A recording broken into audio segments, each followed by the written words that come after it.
This is Lil Antisocial. Thank you for tapping in, and you're watching 416 Entertainment again.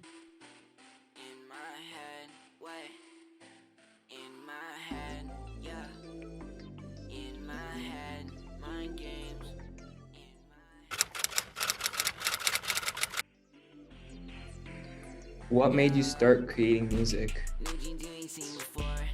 So basically, that's a good question, bro. That's a good question. So I started making music like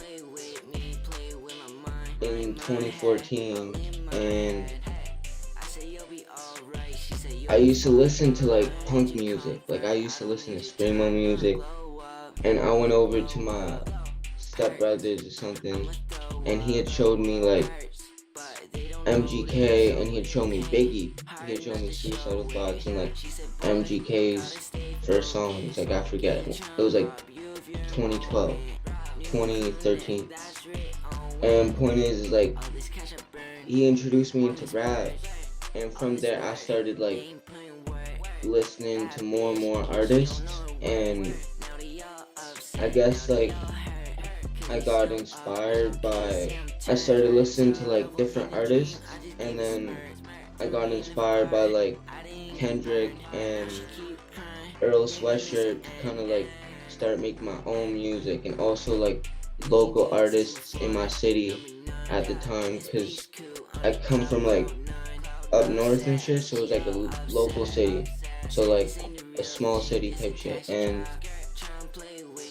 there was like a few artists there, and they kind of like inspired me to start. So I started making my own bars, but it was like super early on type shit. How would you describe the music you create? It's like, bro, that's a tough one though. Me and bro was talking, and we tried to like put it in a genre, and it's like it's not just trap, it's not just pop. So we kind of like thought pop trap, but at the same time, like I really be making everything. Like I could have like I could have like a trap song, but then I could also have like an 80s pop song with like double time drums, you know what I mean? So it's really like a versatile song. Like people are gonna see as it starts to get released, you know? Oh, for sure, it's unique. How'd you get your name? So basically my name, like I used to rap under a different artist name. Um but I realized like it can go too far. Like I wanted more than a name. I wanted a brand and kind of something people could relate to. And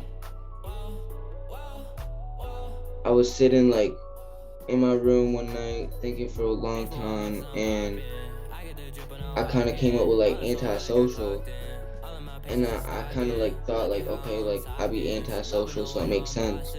But then another note on that is I added Lil in front of it because I'm influenced by all the Lils, but I added Lil in front of it, and I guess everyone could say that they're like a little antisocial.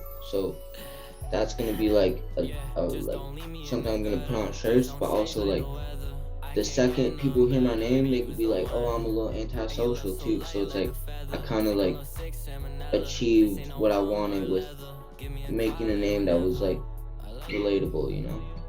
So that's how I came up with it. What artists influenced you and your sound of music?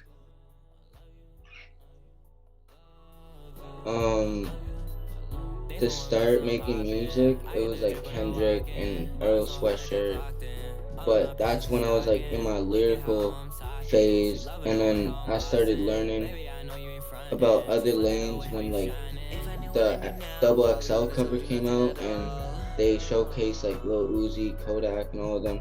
And I actually got into Kodak first, and like into like harder trap, but then eventually I got into Lil Uzi, and that's kind of where my melodic sound came from. But it's like a mix, like it's like lyrics from like Kendrick and melodies from Lil Uzi, and now with making music, like I've kind of broken away from all the influence and kind of have that little antisocial sound, like, and that sound came from like X, Juice, like Post Malone, like Billie Eilish, like more like now I'm influenced by other artists, kind of thing. It's it's a weird one. All right. Where do you see yourself in 5 years? Um, in 5 years, I see myself like 10 million Instagram followers, like see myself like owning businesses, but also like me and my partner, Six Kozart, we started a company called Five Life Entertainment. And that's why I want to do this because, shout out to 416 Entertainment, like got a collab as companies. And point is I see myself like taking that venture really far, like Five Life Entertainment. And I want that to be like everything, like a record label, managing artists and everything. So I really want to do this music thing and get my credit for the work I'm gonna put in. But once that's done, I want to start like A&R. I want to start A&R artists and like producing and like really be like an executive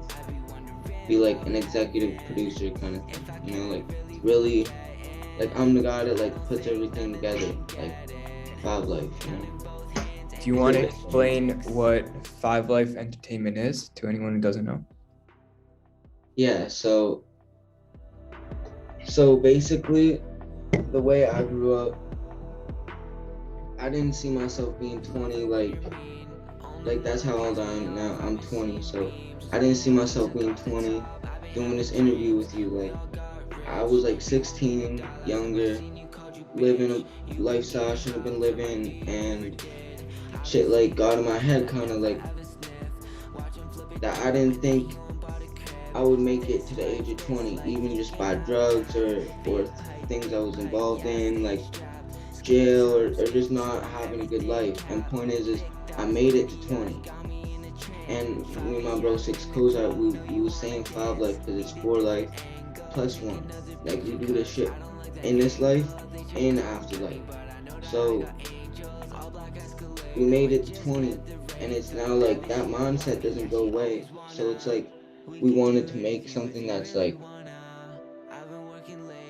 bigger than just in this life. Like we wanted to make our legacy. So we kind of achieved that. Like by making Five Life, if inevitably like Six Kozart or me was taken away, like this shit's still here. You know what I mean? So that's kind of like Five Life kind of means like 4 life plus 1. Like we just made like our legacy, Is music a passion or a career for you? It definitely started as like a passion, but ever since I turned like 20 and shit, it started becoming like a career. Like people want to say like either or, but I think you gotta have a balance because as much as I'm trying to make it a career, it's still my passion. Like if you didn't love this shit, your mind wouldn't be drawn to it. Like now I mix and master my own music, so now I mix and master my own music, so I be in the studio for like 4 hours, sound checking everything, like putting effects on everything, and it takes a long period of time.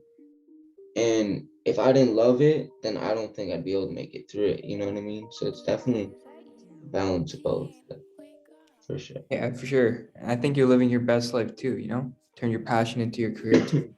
It's best.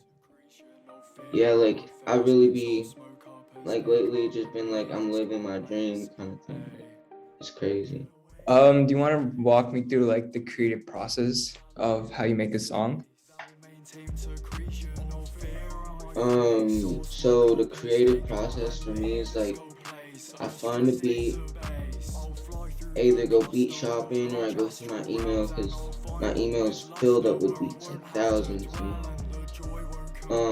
I find a beat and then I start freestyling, Like usually I'll be freestyling first because I just do this shit because I like it. Like I'll freestyle and then I'll come like I could freestyle chorus and I'll freestyle verse and then I'll remember the chorus and if it's good enough, I'll be like, okay, I gotta record that and then I'll like lay it down because I have a really good memory.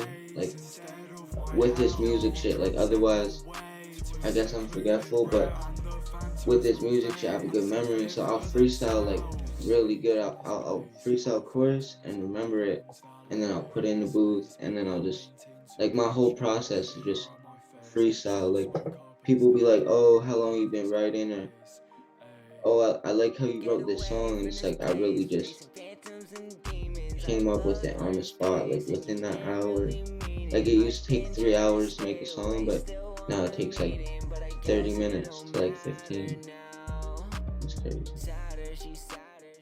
Yeah. So you said like through Five Life Entertainment, you said you want to like help new artists and stuff like that. Would you give any advice right now to any artists trying to make it out like you?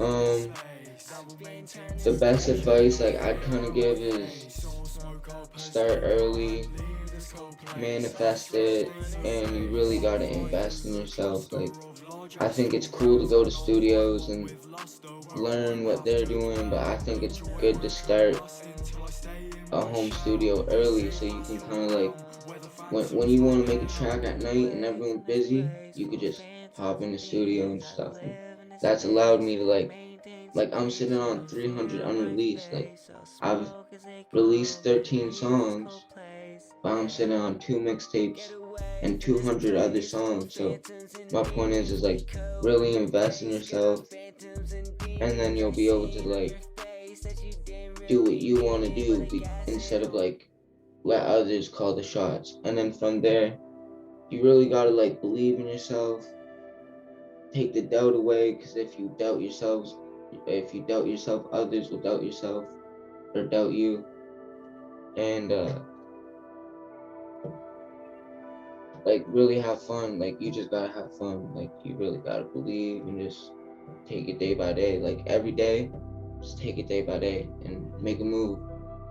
And then on like my last piece of advice, I just say like just show up. Like when people want you there, when people book you, when you want to do something and the day comes, just show up, because that's the biggest mistake people make is like not showing up and thinking that it could happen another day. Like you don't know another day. Like you don't know what that opportunity could bring. It could bring another opportunity, you know?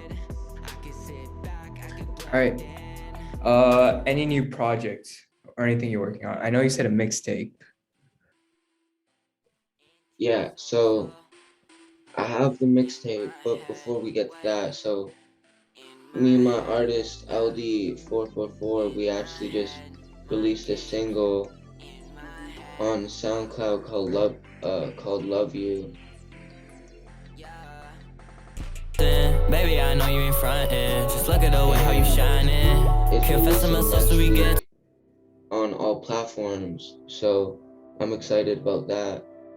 But that's like promotion for the mixtape coming up, and I'm doing a bunch of promotion like videos and the interview and playlisting. But then I have the mixtape, and the mixtape's gonna be called Primadonna, and that's kind of like a play on words. Like it's literally gonna be spelled like Madonna, but the actual word, like the real word, is prima donna. And the reason I chose prima donna is because that's how I thought it was spelled. So like, for one, that's just like an Easter egg, and then two, I'm in the phase like where it feels like things are working, we getting known, but I'm still like pre that, you know what I mean? So that's why I stuck with it. Like I'm like in the pre Madonna phase. So, you know, that's like what's coming up. It's gonna be like I'm hoping February 28th is the release date. Yeah. Buddy Basement.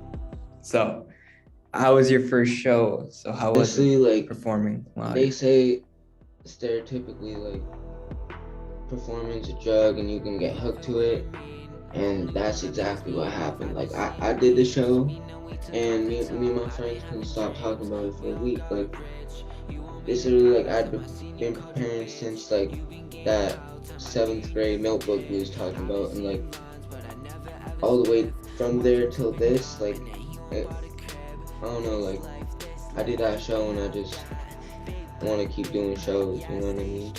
So definitely like something people gotta look out for, like shows that can be coming soon, you know?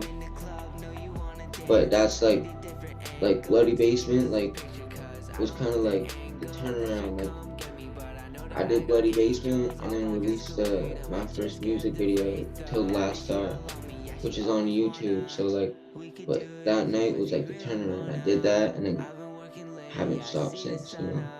If he talk to me, that little boy get done up. It's like past 3, you don't pick your phone up. You been in your feelings, you don't pick your phone up. 5 life, anything he said, you got me. You lied when you said that you got me, yeah.